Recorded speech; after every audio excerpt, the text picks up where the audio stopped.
Buenas tardes, profesor. Nuestro tema elegido es la docencia reflexiva en la formación del docente y daré una pequeña introducción. En la formación del docente es la docencia reflexiva. Es muy importante porque permite analizar la práctica educativa y para también mejorarla.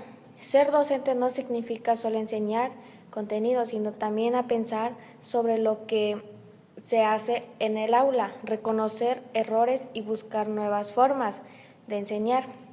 También la reflexión implica observar la propia práctica, explicar por qué se enseña de cierta manera, identificar qué funciona y qué no, y proponer cambios. Esto ayuda a relacionar la teoría de la práctica y a formar docentes críticos.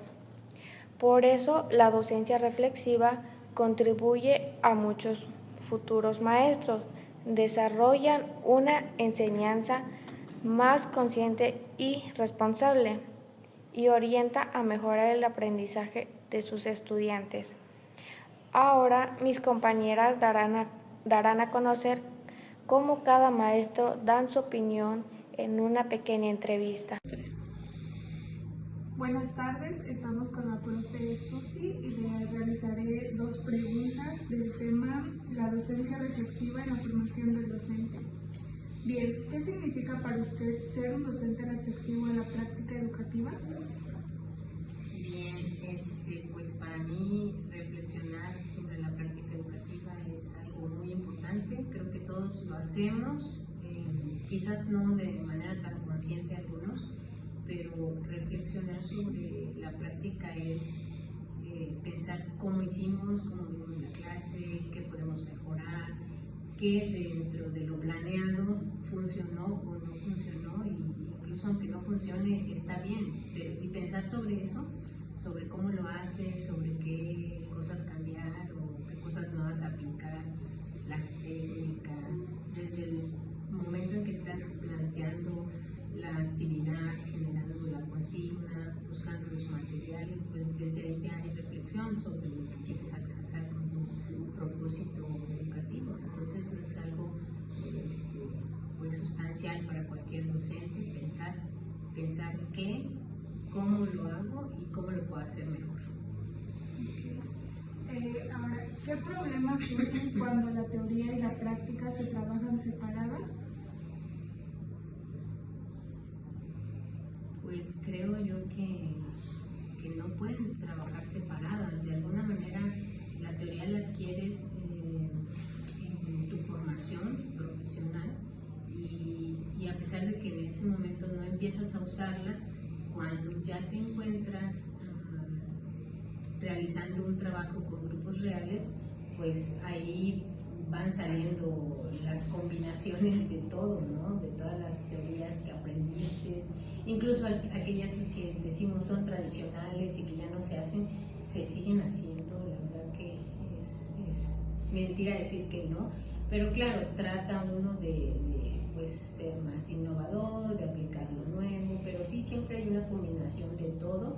Y no creo que pueda alguien decirlo, voy a ser diferente a algo que sustente pues la base de tu formación. Entonces no creo que haya alguien que trabaje por separado la teoría con la práctica, o al menos que no sea docente formado, sino que sea un catedrático. Entonces la diferencia es que el catedrático sabe de su área, de su ciencia, más no sabe quizás totalmente cómo impartirlo, ¿no? En cambio, nosotros los que nos hemos dedicado a esto, pues en nuestra formación nos enseñan cómo lo vamos a hacer, nos fogueamos, empezamos a practicar con grupos específicos que nos van dando ese fogueo hasta que llegamos a grupos reales, y cuando ya estás ahí te vas dando cuenta que haces cosas del conductismo, del constructivismo, del socioconstructivismo, y vas mezclando todo, ¿no? Entonces creo yo que siempre hay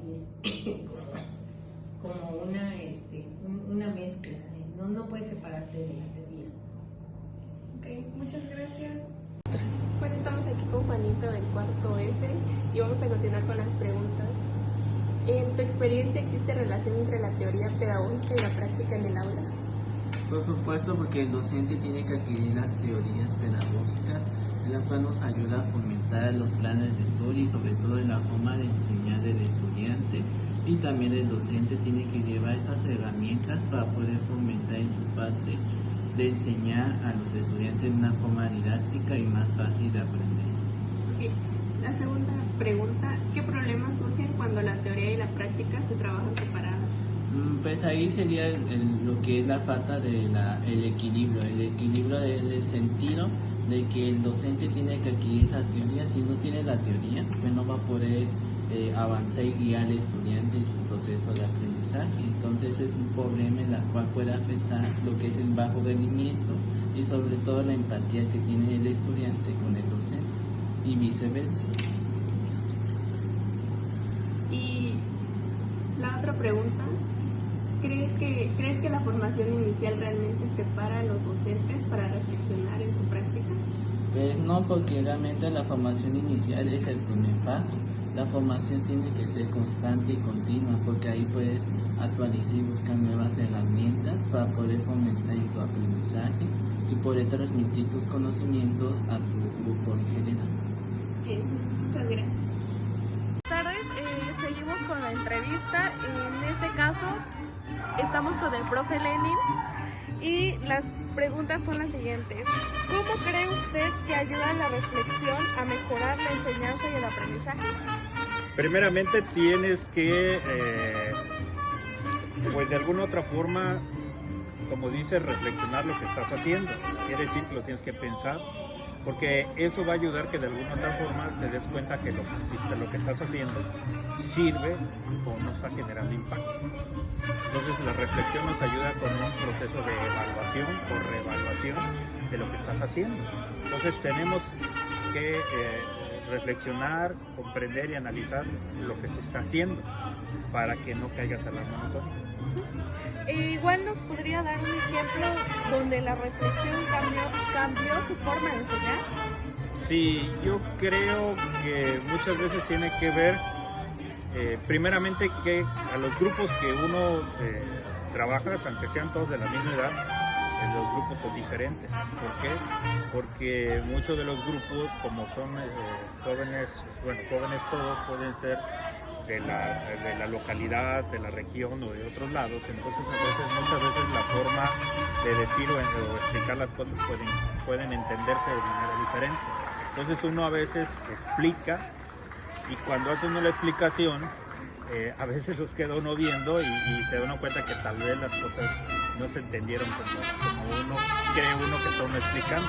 Es ahí donde tienes que utilizar ejemplos o atraer algunas situaciones de algo que hayas vivido para que ellos puedan entender y analizar lo que tú estás queriendo decir.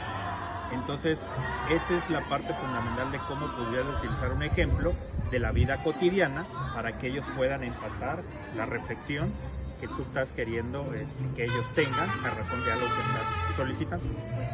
Y por último, ¿qué obstáculos impiden que los docentes reflexionen sobre su práctica? ¿Qué obstáculos puede ser? Puede ser una que crea yo que en la primera vez que explico ya quedó claro. El que me dé por entendido que cada vez que pregunte asienten la cabeza así, y me doy por enterado que ya les quedó entendido, pero puede ser que no sea así.